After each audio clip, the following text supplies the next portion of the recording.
Chicken রংবাহারি চটপটা salad বানাবো। নিয়েছি চিকেনের ফিলে, কাঁচা লঙ্কা, লেবু, পেঁয়াজ, টমেটো, রসুন পাতা, পেঁয়াজ পাতা, মেয়োনিজ, মধু, বেবিকর্ন, বাটার, সাদা তিল, 3 রকমের ক্যাপসিকাম, লাল, সবুজ, হলুদ, গোলমরিচ গুঁড়ো, লবণ। চিকেনের ফিলেটা হামাল দিস্তে দিয়ে খুব ভালো করে একটু পিটে নেব। এতে চিকেনের ফিলেটা একটু নরম ও পাতলা হয়ে যাবে। এবার চিকেনের ফিলের 2 পিঠটাতেই খুব ভালো করে লবণ ও গোলমরিচের গুঁড়ো মাখিয়ে নেব। আবারও একবার চিকেনের ফিলেটাকে হামালদিস্তা দিয়ে ভালো করে পিটিয়ে নেব। এতে লবণ আর গোলমরিচ চিকেনের ফিলের মধ্যে মিশে যাবে। এইবার লেবুর রস ভালো করে এপিঠ ওপিঠ মাখিয়ে নেব। নেওয়ার পর 10 মিনিট রেস্টে এটাকে রেখে দেব।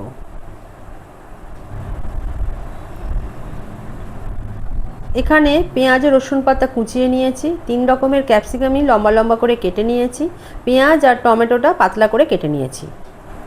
গ্যাসে তাওয়া বসিয়ে দিলাম, দিয়ে দিলাম অল্প পরিমাণে বাটারটা খুব ভালো করে স্প্রেড করে দিলাম। এবার দিয়ে দিলাম লাল ক্যাপসিকাম কুচি, হলুদ ক্যাপসিকাম কুচি আর সবুজ ক্যাপসিকাম কুচি, দিয়ে দিলাম পরিমাণ মতো লবণ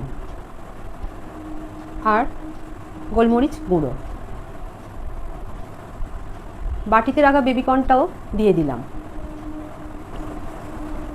গ্যাসকে একেবারে লোয়ে দিয়ে 3 থেকে 4 মিনিট ধরে খুব ভালোভাবে নাড়াচাড়া করে এটা সতে করে নেব। একটু নাড়াচাড়া করে নিতে হবে বারে বারে। সতে করা হয়ে গেছে, এটা ঢেলে নেব। আবারও তাওয়ার মধ্যে দিয়ে দিলাম অল্প পরিমাণে বাটারটা খুব ভালো করে স্প্রেড করে দিলাম। ম্যারিনেট করে রাখা চিকেনের ফিলেটা তাওয়ার মধ্যে দিয়ে দিলাম। ঢাকা দিয়ে 5 থেকে 7 মিনিট সিদ্ধ করে নেব। 7 মিনিট হয়ে গেছে, ঢাকা খুলে চিকেনের ফিলেটাকে একটা পিঠ উল্টে দিলাম। আবারও ঢাকা দিয়ে 5 থেকে 7 মিনিট সিদ্ধ হতে দেব। 7 মিনিট হয়ে গেছে, ঢাকা খুলে চিকেনের ফিলেটাকে আরও একবার উল্টে দেব। দেখুন বন্ধুরা, কি সুন্দর ব্রাউন কালার এসেছে। আবারও একটু বাটার দিয়ে চিকেনের ফিলেটাকে ভালো করে মাখিয়ে নিয়ে ঢাকা দিয়ে আরও 5 মিনিট সিদ্ধ করে নেব।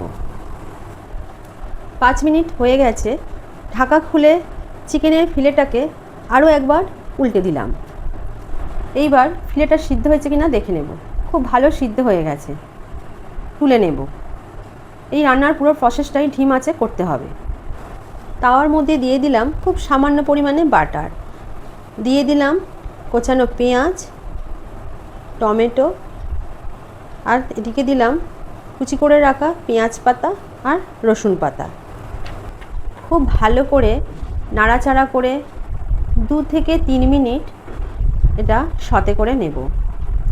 এই সময় গ্যাসটা একটু জোরে দিতে হবে আর একইভাবে নাড়তে থাকতে হবে। সতে করা হয়ে গেছে, এইবার গ্যাসটা অফ করে দিলাম। একটু গরম গরম থাকা অবস্থাতেই চিকেনের ফিলেটাকে খুব ভালো করে কেটে নেব। যেহেতু এটা হামালদিস্তা দিয়ে পেটানো ছিল, সেই জন্য এটা এমনি ছেড়ে যাচ্ছে। ছোট্ট ছোট্ট করে এটাকে কুচিয়ে নেব। টুকরো করা হয়ে গেছে, এইবার সতে করে রাখা ক্যাপসিকাম আর বেবিকর্নের মধ্যে চিকেনের টুকরোগুলো ঢেলে দিলাম। সতে করে রাখা পেঁয়াজ পাতা, রসুন পাতা, পেঁয়াজ কুচি, টমেটো কুচিটাও এর মধ্যে দিয়ে দিলাম। কাঁচা লঙ্কাগুলো কুচি কুচি করে এর মধ্যে দিয়ে দিলাম। এটা যে যেমন ঝাল খাবে সে সেরকম দেবে। দিয়ে দিলাম 2 চামচ ভরে ভরে মেয়োনিজ।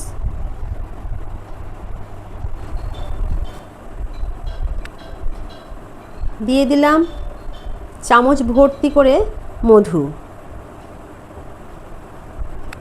উপর দিয়ে দিলাম লেবুর রস আর দিয়ে দিলাম সাদা তিল।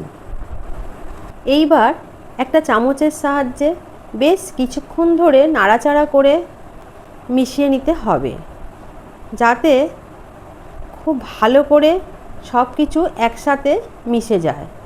এতে এর স্বাদ দ্বিগুণ হয়। যে এই স্যালাড একবার খাবে সে বারবার খেতে চাইবে, এটা আমি বলতে পারি। তৈরি হয়ে গেল আমাদের চিকেন রংবাহারি চটপটা স্যালাড। রেসিপিটা ভালো লাগলে বন্ধুরা লাইক অ্যান্ড সাবস্ক্রাইব করবেন। ধন্যবাদ।